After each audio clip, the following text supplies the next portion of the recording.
میرے آقا صلی اللہ علیہ وسلم کی والدہ مائدہ کی شان کے کیا پوچھنے. صابرہ المانی نے لکھا ہے حضرت یونس علیہ السلام 40 دن مچھلی کے پیٹ میں رہے تو فرمایا کہ وہ مچھلی بھی جنت میں جائے. وجہ یہ ہے کہ نبی مچھلی کے پیٹ میں رہا.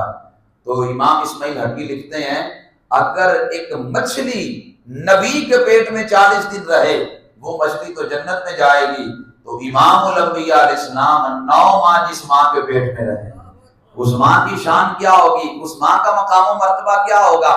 یاد رکھیے گا حضور صلی اللہ علیہ وسلم کے والدین کا ذکر خیر کرنا یہ بڑا ضروری ہے اور کتنا نامور ہے.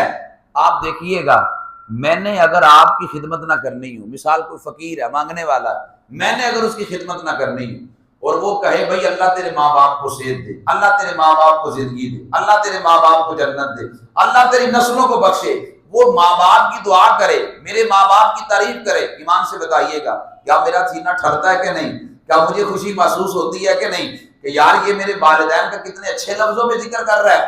آج بھی لوگ کہیں بیٹھے ہوں تو فخر سے اپنے باپ کا ذکر کرتے ہیں، فخر سے اپنے دادے کا ذکر کرتے ہیں. جی وہ بڑے کوی تھے، بڑے پہلوان تھے، بڑے شان و شوکت والے تھے. میں نے کہا آج صدیوں بعد کسی کے والدین کا ذکر پیار سے کرے وہ خوش ہوتا ہے، تو کیا آج صدیوں بعد حضور علیہ السلام کے والدین کا ذکر پیار سے کرے حضور خوش نہیں ہوں گے؟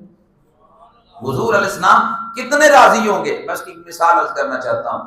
حضرت امام جلال الدین سیوطی رحمۃ اللہ تعالی علیہ آپ نے نبی پاک علیہ السلام کے والدین کی شان پہ 10 کتابیں لکھی، ایک دو نہیں، ادھر دیکھیے 10 کتابیں صرف امام جلال الدین سیوطی رحمۃ اللہ تعالی علیہ نے نبی پاک علیہ السلام کے والدین کی شان کے بارے میں لکھی ہیں.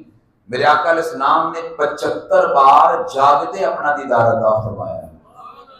بھائی 75 بار عالم بیداری میں جاگتے ہوئے اپنا دیدار، کس وجہ سے کہ حضور علیہ السلام کے والدین کی عزت و عظمت پہ پہرا دیا ہے. سنیے تمہیں کروڑوں بار مبارک ہو، تم نبی علیہ السلام کا میلاد بھی مناتے ہو، نبی علیہ السلام کے والدین کا بھی ذکر خیر کرتے ہو،